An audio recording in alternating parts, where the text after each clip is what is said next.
ایک شخص آیا، آ کر کہتا حضور بارش نہیں ہو رہی ہے، قحط کی پوزیشن آ گئی ہے، بارش نہیں ہو رہی، دعا فرمائیں کہ وظیفہ عطا فرمائیں۔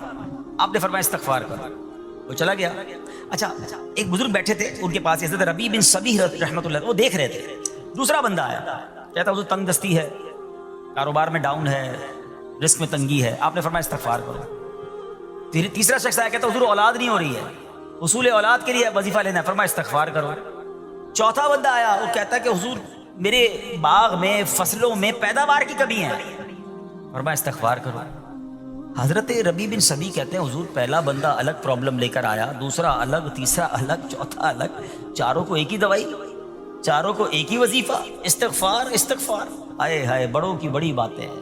قرآن میں بھی پڑھتا ہوں، قرآن آپ بھی پڑھتے ہیں، مگر دیکھو اللہ والے کیسے پڑھتے ہیں۔ کیا خوبصورت جواب دیا آپ نے۔ آپ فرماتے ہیں سورہ نوح پارہ 29 آیت نمبر 10 سے 12 کی آپ نے تلاوت فرمائی۔ اب ذرا قرآن سنیے گا۔ بسم اللہ الرحمن الرحیم، استغفروا ربکم انہ کان غفارا یرسل السماء علیکم مدرارا ویمددکم باموال وبنین ویجعل لکم جنات ویجعل لکم انہارا۔ سبحان اللہ، ذرا سنیے گا، اپنے رب سے معافی مانگو۔ استغفروا ربکم انہ کان غفارا، بے شک وہ بڑا معاف کرنے والا ہے۔ اب دے گا عطا، کیا فرمائے گا؟ یرسل السماء علیکم مدرارا، وہ تم پر موسلا دھار بارش بھیجے گا۔ وَيُمْدِدْكُمْ بِأَمْوَالٍ وَبَنِينَ وَيَجْعَلْ لَكُمْ جَنَّاتٍ وَيَجْعَلْ لَكُمْ أَنْهَارًا، فرمایا اور مالوں اور بیٹوں سے تمہاری مدد فرمائے گا، اور تمہارے لیے باغات بنا دے گا، اور تمہارے لیے نہریں بنائے گا۔ باغات بھی بڑھ رہے ہیں، اولاد بھی عطا ہو رہی ہے، مال بھی بڑھ رہا ہے، بارش بھی ہو رہی ہے۔ کس چیز سے؟ استغفار سے۔ تو استغفار یہ آپ کے بہت سارے پرابلمز کا حل ہے، مسائل کا حل ہے۔ بس اپنی زبان استغفار سے تر رکھیں۔ اچھا پھر اس میں تھوڑی سی شرمندگی بھی ہو، ایسا نہیں کہ استغفار بھی ہو رہا ہے اور دماغ کہیں اور ہے، مسکرا بھی رہے ہیں، ہنس بھی رہے ہیں، اور استغفر اللہ، کسی سے معافی مانگتے ہوئے ہنستا ہے کیا بندہ؟ استغفر اللہ ربی من کل ذنب واتوب الیہ، یا اللہ میں اپنے سارے گناہوں سے تجھ سے معافی مانگ رہا ہوں۔ بہت سارے استغفار کے سیکھ ہیں، استغفر اللہ العظیم من کل ذنب عظیم، اے اللہ میں تجھ سے استغفار کرتا ہوں، وہ رب جو بہت عظیم ہے، اپنے سارے بڑے گناہوں سے میں استغفار کرتا ہوں۔ الگ الگ سیغوں سے اللہ کی بارگاہ میں استغفار کریں۔ ہو سکے تو کبھی گناہ یاد آئیں تو آنسو بھی بہہ رہے ہوں، مگر یہ استغفار اللہ کو بڑا پسند ہے، معافی رب کو بہت پسند ہے۔ ابو اللیث سمرقندی رحمۃ اللہ تعالی لکھتے ہیں پچھلی قوموں میں ایک شخص تھا، اس نے بہت گناہ کیے تھے۔ ایک بار اس نے اپنی پچھلی زندگی کے بارے میں سوچا، گناہوں کے بارے میں غور و فکر کیا، تو اسے شرمندگی ہوئی۔ اس نے نادم و شرمندہ ہو کر 3 مرتبہ کہا اللہم غفرانک، اللہم غفرانک، اللہم غفرانک، اے اللہ تیری بخشش، اے اللہ تیری بخشش، اے اللہ پاک تیری بخشش۔ اسی لمحے اس کو موت آ گئی اور اللہ پاک نے اس کی بخشش فرما دی۔ آئیے ہم بھی پڑھ لیتے، اللہم غفرانک، اللہم غفرانک، اللہم غفرانک۔ استغفار کرنا، توبہ کرنا، گناہ یاد کر کے شرمندہ ہونا، یہ اللہ کو کتنا پسند ہے۔ ایک سبحان اللہ، اس کے بارے میں چند برکتیں آپ کو بیان کرتا ہوں۔ بڑی عظیم برکت یہ ہے کہ اس کی بدولت بندے کا تنگی اور غم دور ہو جاتا ہے۔ حدیث پاک میں ہے جو ہمیشہ استغفار کرتا رہے، اللہ پاک اس کے لیے ہر تنگی سے نکلنے کا راستہ بناتا ہے، ہر فکر و غم سے اسے خلاصی عطا فرماتا ہے۔ اس کی ایک برکت یہ بھی ہے کہ ایسے بندے کو اللہ پاک غیب سے رزق عطا فرماتا ہے۔ حدیث پاک میں ہے استغفار کرنے والے کو اللہ وہاں سے رزق عطا فرماتا ہے جہاں اس کا گمان بھی نہیں ہوتا ہے۔ اتنی مہنگائی ہے، اتنی مشکلیں ہیں، اتنی تنگی ہے، لوگ قرضے میں ہیں، کبھی ادھر جاتے ہو کبھی ادھر جاتے ہو۔ ارے بھائی سب کے پاس جاتے ہو، رب کے پاس کیوں نہیں جاتے؟ استغفار کرنا شروع کر دو، فرمایا ادھر سے روزی دے گا جہاں تمہارا گمان بھی نہیں جائے گا۔ اس کی برکت سے اللہ پاک دلوں کے زنگ کو دور فرماتا ہے۔ آئیے پیارے اسلامی بھائیوں، اللہ کو معافی مانگنا، دل سے پکارنا کتنا پسند ہے۔ میں آپ کو ایک بہت ہی خوبصورت واقعہ بتاتا ہوں، اور یہ واقعہ ہے حضرت موسیٰ علیہ نبینا علیہ الصلوۃ والسلام کا۔ اللہ پاک نے حضرت موسیٰ علیہ نبینا علیہ الصلوۃ والسلام نے ایک بار اپنی مناجات میں عرض کیا یا اللہ یا رب۔ اللہ پاک کی طرف سے جواب آیا لبیک یا موسیٰ۔ آپ نے عرض کی یا اللہ تو میرا مالک ہے، تو تو خالق ہے، میں تو تیرا بندہ ہوں۔ ارشاد ہوا مجھے یہ پسند ہے کہ جب مجھے کوئی میرا بندہ یا رب پکارے تو میں اسے لبیک کہہ کر جواب دوں۔ اللہ فرما رہا ہے، حضرت موسیٰ نے عرض کی یا رب کیا یہ ہر موتی بندے کے لیے ہے؟ کیا ہر نیک آدمی کے لیے ایسا ہے کہ جب تجھے وہ پکارے تو تو لبیک فرماتا ہے؟ سنو، اللہ فرماتا ہے ہاں، بلکہ ہر گناہگار بندے کے لیے بھی ہے۔ حضرت موسیٰ نے عرض کی یا اللہ فرما بردار تو تیری اطاعت کرتا ہے، وہ بات تو سمجھ آ رہی ہے، گناہگار پر یہ کرم کس وجہ سے؟ اے ہائے، سنو میرے رب کیسا کریم ہے۔ فرماتا ہے اے موسیٰ، اگر میں بھلائی کرنے والے کو اس کی بھلائی کا بدلہ دوں اور برائی کرنے والے پر اس کی برائی کی وجہ سے احسان نہ کروں تو میرا جود و کرم کہاں جائے گا؟ اللہ فرماتا ہے میرا پھر کرم، میری رحمت کس لیے ہے؟ برائی کرنے والا بھی، گناہ کرنے والا بھی مجھے پکارتا ہے، میں اسے بھی لبیک کہہ کر جواب دیتا ہوں۔ حضرت موسیٰ علیہ نبینا علیہ الصلوۃ والسلام کو ایک بار وحی نازل ہوئی کہ اے موسیٰ فلاں علاقے میں جاؤ، ہمارا ایک نیک بندہ اس کا انتقال ہو گیا ہے، جا کے اس کو غسل دو، اس کو کفن دو اور اس کا جنازہ پڑھو۔ حضرت موسیٰ وہاں پہنچ گئے اور جب وہاں جا کر آپ نے لوگوں سے کہا کہ مجھے فلاں بندے کے پاس لے جاؤ جس کا انتقال ہوا ہے، مجھے غسل دینا ہے، کفن پڑھنا ہے، جنازہ پڑھنا ہے، لوگوں نے کہا حضرت یہ تو زمانے کا گناہگار، بڑا بےہودہ، بڑا بدکار شخص تھا، آپ کو رب کا حکم تھا، آپ نے غسل بھی دیا، کفن بھی پہنایا، جنازہ بھی پڑھا، پھر رب کی بارگاہ میں عرض کی مولا بندے تو یہ کہہ رہے ہیں یہ تو بہت برا آدمی تھا، تو نے مجھے بھیجا اور فرمایا تیرا پیارا بندہ، میں نے جنازہ بھی پڑھ دیا، غسل اور کفن بھی دیا۔ اب ذرا آپ سوچیں کہ کسی کا جنازہ حضرت موسیٰ پڑھ دیں تو اس کی تو بخشش کا تو کوئی مسئلہ ہی کوئی نہیں نا، وہ تو اللہ کے نبی جس کا جنازہ پڑھے غسل دے، تو یا اللہ تو نے ایسا انتظام فرما دیا۔ تو رب کریم کی طرف سے پتہ کیا جواب آتا ہے؟ اللہ فرماتا ہے اے موسیٰ بندے سچ کہتے ہیں، یہ بندہ واقعی بڑا گناہگار تھا، جو علاقے والے شہر کے لوگ کہہ رہے ہیں نا ٹھیک کہہ رہے ہیں، یہ بندہ تھا ہی ایسا۔ یا اللہ جب اتنا گناہگار تو اتنی بڑی مہربانی کس وجہ سے؟ ارشاد ہوا اے موسیٰ اس بندے نے مرنے سے پہلے مجھ سے 5 کلمات کے ذریعے بات کی، مناجات کی، مجھے پکارا، 5 سینٹنس تھے، 5 کلمے تھے، اور اے موسیٰ اس کی وجہ سے میں نے اس کی مغفرت فرما دی۔ حضرت موسیٰ کہتے ہیں یا اللہ وہ 5 کلمے تو بتا دے، وہ 5 کیسے جملے تھے کہ علاقے میں سب سے مشہور بدکار اور اس کا انتقال ہو تو رب مغفرت بھی فرمائے اور اپنے نبی کو فرمائے جا کے جنازہ پڑھو۔ تو آپ نے کہا یا اللہ وہ 5 کلمات بتا دے۔ اب ذرا یہ 5 کلمات سنیے گا، ایکچولی جو بات سمجھنی ہے نا، استغفار ہے کیا، معافی مانگنا ہے کیا، توبہ کیا ہے۔ اللہ فرماتا نا کہ ہم نے سنا کہ جو بندہ اللہ سے استغفار کرتا ہے اللہ اسے دیکھ کر مسکراتا ہے، اس کی وجہ یہ کہ بندہ رب کی بارگاہ میں اپنے آپ کو سرنڈر کرتا ہے، اپنے گناہ یاد کرتا ہے، اپنی کم مائگی کا اظہار کرتا ہے۔ وہ کہتے ہیں نا الندم التوبہ، شرمندگی توبہ ہے۔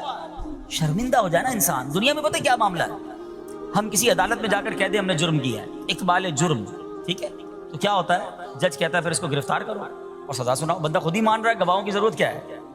دنیا کی عدالت میں اقبال جرم پر سزا ملتی ہے، میرے رب کی رحمت کی عدالت دیکھو، بندہ وہاں جا کر اقبال جرم کر لے، شرمندہ ہو جائے، معافی مانگ لے، اللہ اس کے سارے گناہ معاف فرما دیتا ہے۔ یہ فرق ہے دنیا والوں میں اور رب کی عدالت میں، سبحان اللہ۔ وہ حضرت موسیٰ کہتے ہیں یا اللہ وہ 5 کلمے بتا، اور بتائے گئے تو وہ 5 کلمے سنیے گا ذرا۔ وہ بندہ کہتا ہے مرنے سے پہلے اے رب تو جانتا ہے میں نیکوں سے محبت کرتا ہوں اگرچہ خود نیک نہیں ہوں، یا رب تو جانتا ہے میں فاسقوں سے بغض رکھتا ہوں اگرچہ میں خود فاسق ہوں۔ سمجھ رہے بات؟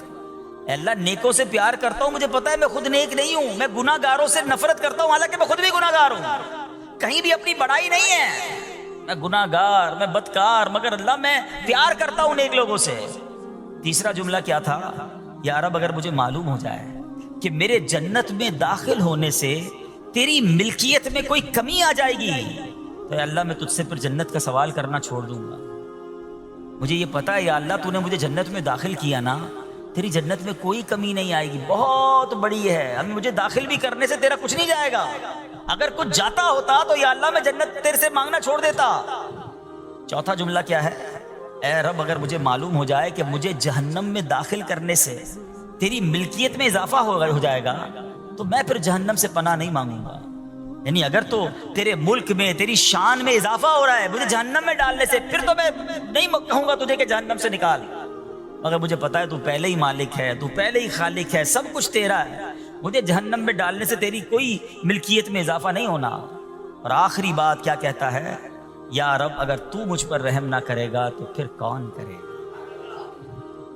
اللہ فرماتا ہے اے موسیٰ میں نے اس پر رحم کیا، یہ میرے کرم کے لائق تھا، میرے کرم کے لائق نہیں تھا کہ میں اسے ناکام لوٹا دیتا.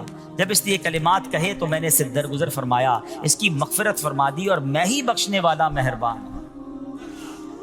تو اے میرے پیارے اسلامی بھائیوں, آج وہ کام سیکھ کے جانا ہے, سمجھ کے جانا ہے, جس کو جو بندہ کرتا ہے تو رب کی رحمت گویا مسکراتی ہے. وہ یہ ہے کہ اللہ سے معافی مانگتے رہیں, استغفار کرتے رہیں, اللہ کو راضی کرنے کی کوشش کرتے رہیں, اپنے گناہوں پر ندامت رکھیں کہ جو معافی مانگتا ہے نا اللہ اسے بہت پسند فرماتا ہے. حدیث پاک میں آتا ہے التائب من الذنب کمن لا ذنب له, گناہوں سے توبہ کرنے والا ایسا ہے جیسا اس نے گناہ کیا ہی نہیں ہے.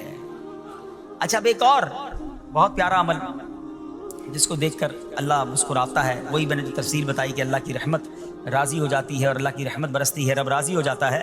نبی پاک علیہ الصلوۃ والسلام نے فرمایا 3 بندے ہیں اللہ پاک انہیں دیکھ کر مسکراتا اور کیا ہوتا ہے, فرمایا اور بہت خوش ہوتا ہے. اب وہ 3 بندے کون سے ہیں, چیک کر لیں ہم ان میں ہیں کہ نہیں.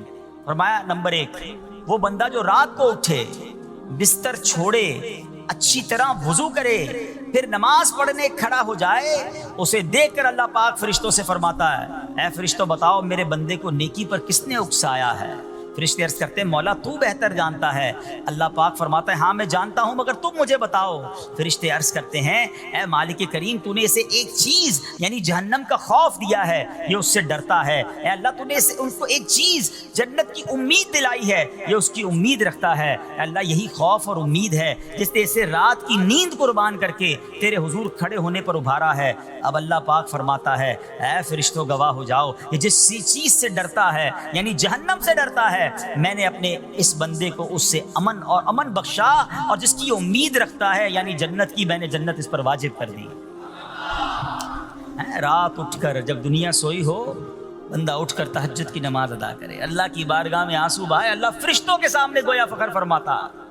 دوسرے نمبر پر سنو, فرمایا دوسرا وہ شخص جو حق و باطل کی لڑائی میں شریک ہوا, ثابت قدم رہا, یہاں تک کہ شہید ہو گیا, یا اللہ پاک نے اسے فتح عطا فرمائی. اللہ اس بندے کو دیکھ کر بھی مسکراتا ہے. جہاد کرنے والے مجاہدین یا تو شہید ہو جائیں یا غازی ہو کر لوٹے اللہ کی رضا کے لیے, اللہ کی رحمت ان پر بھی چھما چھم برستی ہے.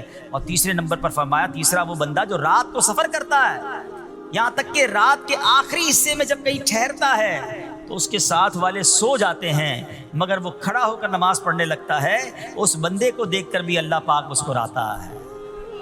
اجتماعی عبادت کے بڑے فائدے ہیں. اجتماع میں آنا, محفل میں آنا, دعا میں شرکت کرنا بہت اچھی بات ہے, مگر اپنی عادت ایسے بھی بنائیں کہ کچھ عبادتیں ایسی کریں کہ میں جانوں اور رب جانے. یہ جو رات اٹھ کر دعا کا لطف ہے, رات اٹھ کر جو نماز پڑھنے کا لطف ہے نا, جب ساری دنیا سو رہی ہے اور بندہ اپنے رب کی بارگاہ میں حاضر ہے. علماء کہتے ہیں دن کے نوافل کے مقابلے میں رات کے نوافل افضل ہیں, کیونکہ رات سکون ہوتا ہے, رات رکت قلبی ملتی ہے. سبحان اللہ, رحمت الہی چھما چھم برستی ہے. ہمیں کیا کرنا ہے کہ رات تہجد کی نماز کی عادت ڈالے. رمضان میں بن گئی تھی نا, سحری کے لیے اٹھتے تھے تو لوگ تہجد پڑھتے تھے. اللہ کرے کہ یہ عادت بن جائے. کبھی کبھی, اگر ہر روز نہیں ہو سکتا کم از کم کبھی کبھی کریں. اچھا اگر ایسی کوئی عبادت ہو بھی جائے نا پھر سب کو بتائیں نا کہ رات اٹھا تھا تو جناب دعائیں بھی کی تو آنسو بھی بہائے. نہیں, کبھی کبھی ایسا کیا کرو کہ میں جانوں اور رب جانے, اللہ سے باتیں کیا کرو. میں آپ کو صحیح بتاؤں, آپ مجھے ایک بات بتائیں, یہ تو آپ نے سن بھی لیا کہ اللہ کی رحمت کس قدر برستی ہے اس پر. زندگی میں بھی جب کبھی ہم پریشان ہوں اور رات نیند نہ آئے, کبھی کبھی ایسا ہوتا ہے پریشانی میں نیند نہیں آتی, کروٹیں بدل رہا ہوتا ہے انسان, اور اس کروٹ بدلتے بدلتے میں آپ کی جب والدہ حیات ہوگی یا ماشاءاللہ جن کے پاس ماں موجود ہے, ماں جیسی ہستی کہاں ملتی ہے پھر. ایک بار اور سن لو, دنیا کی بہت ساری چیزیں میرے اور آپ کے پاس ہیں جو ریپلیسیبل ہیں, جو بدلی جا سکتی ہیں. موبائل فون لیتے ہیں بڑی خوشی سے لیتے ہیں, مگر نیا ماڈل آتا ہے تو لوگ بدل لیتے ہیں. سواری لیتے ہیں بڑی خوشی ہوتی ہے, مگر جب نئی سواری آتی ہے تو ریپلیس بدل دیتے ہیں. ماڈل نیا آ گیا بھائی, اب وہ پرانی لگتی ہے. مگر یاد رکھو, ماں باپ چلے جائیں نا اس کے بعد ماں باپ دوبارہ نہیں ملتے. ان کا کوئی نیا ورژن یا نیا ماڈل نہیں ہے. ہیں تو ان کی قدر کر لو, ان کی دعائیں لے لو. ہیں تو بہرحال آپ کبھی کبھی تکلیف میں ایسا ہوا ہو کہ رات کو نیند نہ آئی ہو, بے قرار ہو کر ماں کے پاس گیا, آنکھوں میں آنسو لے کر کہ ماں میں پریشان ہوں, بیمار ہوں, یا قرضے میں ہوں, یا فلاں پرابلم ہے. ماں نے کیا کیا تھا, کروٹ بدل کر سو گئی تھی کہ بیٹا تو جان تیرا کام جانے, یا ماں خود بھی بیدار ہو گئی, سینے لگایا اور دعا کرنا شروع کر دی. بھائی ہم روئے تو ماں بھی روئی, یہ ہے نا ماں. میری تکلیف ایسا لگتا ہے کہ مجھے کبھی کبھی یہ فیصلہ کرنا مشکل ہوتا تھا کہ تکلیف مجھے زیادہ ہوتی ہے میری تکلیف میں یا میری والدہ کو زیادہ ہوتی ہے. بیمار میں ہوں, تکلیف اسے ہے, یہ رشتہ کہاں ملتا ہے؟ مگر مجھے ایک بات بتاؤ, جب میری تکلیف پر رات نیند چھوڑ کر بستر چھوڑ کر میں ماں کے پاس گیا, ماں نے سینے لگایا, تو اگر میں اپنا بستر چھوڑ کر آنکھوں میں آنسو لیے میری ماں سے مجھے کہیں زیادہ پیار کرنے والے رب کی بارگاہ میں چلا گیا, تو اس کی رحمت کیا مجھے مایوس کر دے گی؟ میری ماں کے دل میں جو ممتا ہے نا وہ بھی میرے رب نے ڈالی ہے, تو رب کی رحمت کتنی ہوگی. تو کبھی کبھی اللہ کی بارگاہ میں رات کے اس پہر حاضر ہوا کر, جو پرابلم ہے آپ کی, جو مشکل ہے آپ کی, آپ یقین کریں, آپ اللہ کی بارگاہ میں تہجد کے وقت رات کے آخری پہر آنسو بہائیں, دعائیں کریں, نوافل پڑھیں, پھر دیکھیں آپ کے دل کو تسلی کیسے ہوتی ہے, آپ کا ایمان تازہ ہو جائے گا. اور آپ نے دیکھا کہ ایسے وقت عبادت کرنے والوں سے رب کتنا راضی ہوتا ہے. اللہ کرے یہ بات ہمیں سمجھ آ جائے. اسی طرح عظیم صحابی حضرت عبداللہ ابن مسعود رضی اللہ تعالیٰ سے روایت ہے, پیارے آقا مکی مدنی مصطفیٰ صلی اللہ تعالیٰ علیہ وسلم نے فرمایا, ایک بندہ رات کو اٹھتا ہے, اچھی طرح وضو کرتا ہے, پھر اللہ پاک کی حمد کرتا ہے, اس کی بزرگی بولتا ہے, اپنے نبی علیہ الصلوۃ والسلام پر درود پڑھتا ہے, قرآن کھول کر پڑھنا شروع کر دیتا ہے. یہ وہ بندہ ہے جسے دیکھ کر اللہ پاک مسکراتا ہے اور فرماتا ہے, دیکھو میرا بندہ عبادت کر رہا ہے جبکہ اسے میرے سوا کوئی نہیں دیکھ رہا ہے. اللہ, یہ کاش ہمیں عادت مل جائے کہ ہم اکیلے میں عبادت کریں, انفرادی عبادت کریں, میں جانوں میرا رب جانے. کبھی تلاوت کریں, کبھی درود پڑھیں, کبھی دعائیں کریں, کبھی آنسو بہائیں. سبحان اللہ, اس کا مزہ ہی اور ہے. ہاں کبھی ایسا ہونا چاہیے. ہم محفل میں عشق رسول کے عالم میں رو بھی پڑھتے ہیں, مدینے کی یاد ہو, نعت شروع ہو تو ہماری آنکھوں میں آنسو آ جاتے, یہ بھی اچھی بات ہے. مگر کبھی کبھی رات ایسی بھی ہونی چاہیے کہ دل میں ہو یاد تیری, گوشئے تنہائی ہو, دل میں ہو یاد تیری, گوشئے تنہائی ہو, پھر تو خلوت میں عجب انجمن آرائی ہو. کبھی زندگی میں ایسی راتیں بھی آنی چاہیے. وہ ہے نا, جاگ اٹھا اشکوں کا مقدر, عشق نبی میں روتے روتے کیسی گزری رات نہ پوچھو. کبھی کبھی ایسی رات بھی گزرنی چاہیے کہ آقا کی یاد میں آنسو بہ رہے ہوں, مدینے کی یاد میں, گھر والوں کو بھی پتہ نہ چلے. ہلکی ہلکی آواز میں کبھی نعت شریف لگا لیا کریں, کبھی مناجات لگا لیا کریں. ہم پتہ نہیں کیا دیکھتے دیکھتے سوتے ہیں. کاش انہی تصورات میں آنکھیں بند ہوں کہ میں سو جاؤں یا مصطفیٰ کہتے کہتے, میں سو جاؤں یا مصطفیٰ کہتے کہتے, کھلے آنکھ صلی علی کہتے کہتے. جو مدینے کے تصور میں سوتے ہیں نا, پھر خواب میں زیارت بھی کر لیتے ہیں. خواب کا ایک فینومینا یہ بھی ہے, آپ جس چیز کے بارے میں سوچتے ہوئے سوتے ہیں نا, عموماً گندی باتیں دیکھ کر, گندی چیزیں دیکھ کر سوتے ہیں, پھر ایسے ڈراؤنے خواب بھی آتے ہیں, انہیں ٹینشن بھی آتی ہے. فلموں میں بھی ماردار دیکھی, خواب میں بھی لڑائی جھگڑے دیکھ رہے ہیں. جو مدینے کی یادوں میں سو رہا ہے, جو باوضو سو رہا ہے, جو اللہ کا ذکر کر کے سو رہا ہے, جو نوافل پڑھ کے سو رہا ہے, پھر دیکھو خواب میں بھی کہاں کہاں کی سیر کرے گا انشاءاللہ. تو اپنی خلوتوں کو اچھا کریں, اپنے اکیلے وقت کو بھی خوبصورت کریں, آنسو بہائیں. اور سبحان اللہ, تہجد پڑھنے والوں کے چہروں پر نور بھی آ جاتا ہے. ہاں, یہ ایک الگ نعمت انہیں ملتی ہے, اللہ نصیب فرما دے. اچھا, ایک اور خوبصورت کام ہے, اللہ کریم جنہیں دیکھ کر مسکراتا ہے. فرمایا, حضرت ابو سعید خدری رضی اللہ عنہ فرماتے ہیں, رسول ذیشان مکی مدنی سلطان صلی اللہ تعالیٰ علیہ وسلم نے فرمایا, 3 بندوں کو دیکھ کر اللہ پاک مسکراتا ہے. وہ قوم جو نماز میں صفیں سیدھی کرتی ہے, اور وہ بندہ جو اللہ پاک کی راہ میں جہاد کرتا ہے, تیسرا وہ بندہ جو رات کے اندھیرے میں عبادت کرتا ہے. انہیں دیکھ کر اللہ پاک مسکراتا ہے. جہاد والی بات اور رات والی عبادت کی بات تو ہو گئی. اب اس میں نئی بات سیکھنے کو ملی, صفیں درست کرنے والی. اب روز نماز پڑھ رہے ہیں, صفیں درست نہیں کر رہے ہوتے, امام صاحب کہہ کے تھک جاتے ہیں, کاندھے سے کاندھا ملائیں, صفوں کو سیدھا کریں. صفوں کو سیدھا کرنے والوں کو دیکھ کر رب کی رحمت مسکراتی ہے, رحمت برستی ہے. اب یہ کتنا آسان کام ہے, مگر اس کی طرف بھی توجہ نہیں ہوتی ہے. یاد رکھیے کہ صفیں سیدھی کرنا یہ بڑی نیکی ہے, اور اللہ کرے کہ ہم اس پر عمل کرنے والے بنیں.